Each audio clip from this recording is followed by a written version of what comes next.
Alright, welcome back po sa ating price action series at ngayon po pag-uusapan natin ang trend sa market. So paano ba natin i-identify ang trend? Kasi ang trend, yan po yung kumbaga general direction kung saan ba talaga papunta yung market. Kasi kahit gaano kagulo yung charts po, tatlo lang po ang pwede niyang puntahan. Pwedeng umakyat yung price, pwedeng bumaba, or pwedeng sidewards lang. So, doon po, no, malalaman natin kung saan yung general direction ng market at gusto po natin sana sabayan yung trend na yon. Kung paakyat yung market, gusto natin sana mag-buy. Kung pababa ang market, gusto natin sana mag-sell. Kung ranging ang market, ibig sabihin walang pinupuntahan or sidewards lang, medyo mag-ingat-ingat tayo at pupwesto lamang tayo dun sa mga medyo matitibay talaga ng mga supports at resistances.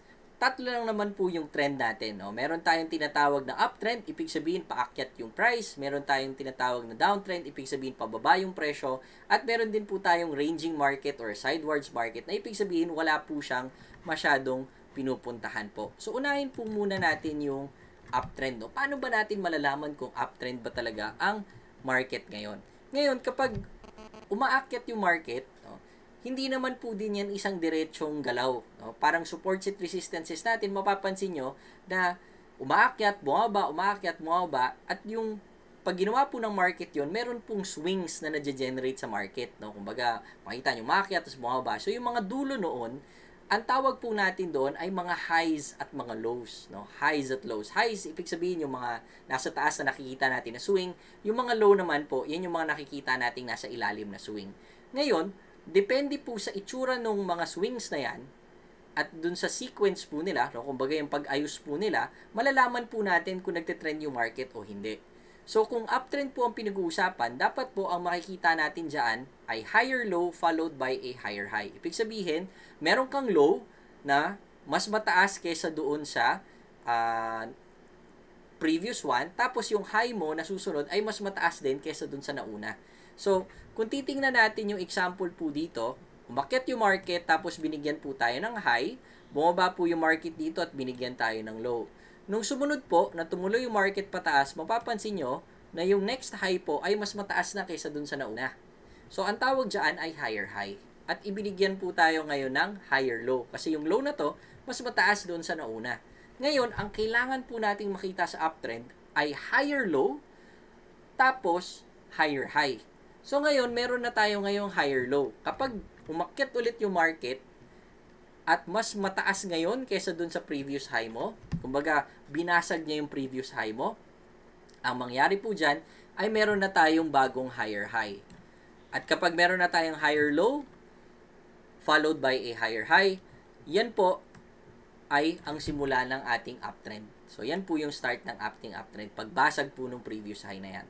Kapag ganyan po ang itsura ng market, most likely tutuloy po pataas ang presyo at gusto po natin siya sana sabayan. Okay? Ngayon, kapag downtrend naman po, halos pareho lang pero baliktad lang ang kailangan natin. Kailangan natin ng lower high followed by a lower low. So, kung susundan natin to, meron tayong low, tapos high. Bumaba ulit yung market, mas mababa na ngayon, lower low. Yung high natin, mas mababa din, lower high. Ngayon, ang kailangan natin ay lower high followed by lower low. So, meron na tayong lower high. Kapag tumuloy ang market at binasag niya ang previous low mo, siguradong meron na tayong lower low. At nung time na binasag niya yung previous low mo, yan po ang simula ng ating downtrend. Okay? At pag dyan po, gusto po natin sana nasabayan yung market pababa at maghanap lang ng opportunity na mag-sell. Now, yung pinakadulo po ay ranging market. Ito po, medyo confusing yan kasi halo-halo po yung ibibigay sa atin. No? Bibigyan ka ng high, bibigyan ka ng low, higher high, tapos lower low, lower high, tapos higher low. Kumbaga, walang consistency na doon sa mga unang example natin ng uptrend at downtrend. Kung halo-halo yan, at pag napansin nyo yung chart na wala namang pinupuntahan, nag-zoom out ka, at sidewards lang siya talaga, ranging market ang tawag po dyan. At majority of the time, ranging po ang market. Kaya, kumbaga, kailangan nakabantay talaga kayo. Kapag ganyan, hanap lang tayo ng mga opportunity dun sa mga matitibay na supports at resistances at dun tayo sana pupwesto. Okay? So, yan po ang ating trend. Ngayon, silipin po natin sa charts natin ngayon kung paano ba tayo makaka-identify po ng trend. Ayan, ito po yung ating MetaTrader 5. At kung sisilipin po natin dito, check po natin yung current trend po sa market. Okay. So, ito po, silipin muna natin ang daily chart no, ng Euro USD. Ayan. So, kung mapapansin nyo po, ranging po yung market ngayon. Bakit? Kasi kung makikita nyo, ito po ay meron ka ditong low, tapos high, lower low, tapos higher high. So, pag ganyan, ranging po yung market. Tandaan nyo po na yung time frames po, pwede pong magkakaiba ang trend, no? Sa iba-ibang time frame. For example, ranging sa D1, pag tingin mo sa H4, uptrend yan or downtrend. Pagbaba mo sa H1, ganun din. So, kumbaga, pwede mag-iba-iba ang trend kada time frame po. At kung tinatanong nyo, ano bang mas okay na trend na sabayan? Yung mas malaki o yung mas mababa? Most of the time, yung mas mataas ang gusto natin sana sundan. Okay? So, kung makikita nyo po dito sa H4 chart, ano din po yan, ranging din po yung ating market. No? Meron tayong high, low, higher high, lower low, tapos higher high. So, kumbaga, again, ranging, halo-halo ulit. Kung sisilipin naman natin ngayon sa H1 chart, no? Halos ganun din yung mga swings natin. Kung titingnan natin sa M15 chart, ayan, medyo iba na po. Kung mapapansin nyo, meron na tayo ngayong low, high, higher low, at higher high. So, uptrend po yung market sa ngayon. Ayan. So, tingin tayo ngayon ng isa pang example sa ngayon. No? So, silipin po natin ang AUD-USD. No? So, pag tinignan po natin ngayon sa D1 charts, makikita po natin na similar to your Euro-USD, ranging din po siya sa ngayon. Makikita natin na meron tayong low, high, lower low, at higher high. Tapos dito po sa H4 chart, makikita nyo po na medyo malinaw na uptrend yung market. Low, high, higher low, higher high.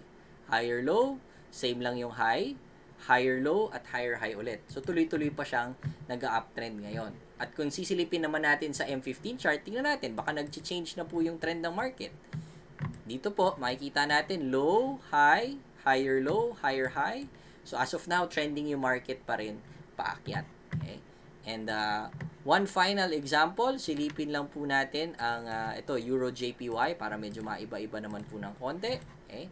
So pag tinignan po natin ang Euro JPY, silipin natin sa H4 chart. Okay? Ayan. So makikita po natin na ang market ngayon ay ranging high, low, lower high, lower low. So at this point in time, nag-downtrend siya. Pero ngayon, umakyat yung market at kakabasag lang po nung recent high. So, ibig sabihin, meron na tayong lower low at higher high. At this moment in time, ranging na po yung market ngayon. No? So, kung sisilipin natin sa H1, dito po nakita natin yung reversal. Meron kang low, high, higher low, at higher high. So, mula nung binasag po niya yung market na yan, uptrend na siya. At dyan, medyo malayo nga naman yung tinravel ng market. No? Medyo mataas yan. That's around 100 pips. Okay? So, yan po ang ating pagbasa po ng trend. At sana kapag sinilip nyo ngayon yung ating mga charts, hindi na po siya sa ganun ka confusing, no? Sana makikita na natin kung saan yung general direction, alam natin kung saan tayo pupwesto sa market, no? So, kung ipagsasama natin lahat ng natutunan natin sa price action, number 1, silipin nyo muna yung trend, saan ba talaga papunta ang market para, kumbaga, yun yung trade bias sana natin, yun yung gusto nating sundan. Number 2, gawa po kayo ng mga supports at resistances at doon po natin aabangan yung presyo para makabili po tayo or magbenta. Number 3, bago tayo pumasok mismo sa trade, silipin din natin ang ating mga candlesticks kapag nandun na sa loob ng supports at resistances para mas may confirmation tayo mag-trade. Alright, so sana lahat po yun makatulong sa trading natin at sana lalo po tayong kumita ng pera sa Forex trading. Okay, so thank you everyone at happy pipping! If you like this video, make sure that you subscribe, like, and follow for more updates. See you guys and happy pipping!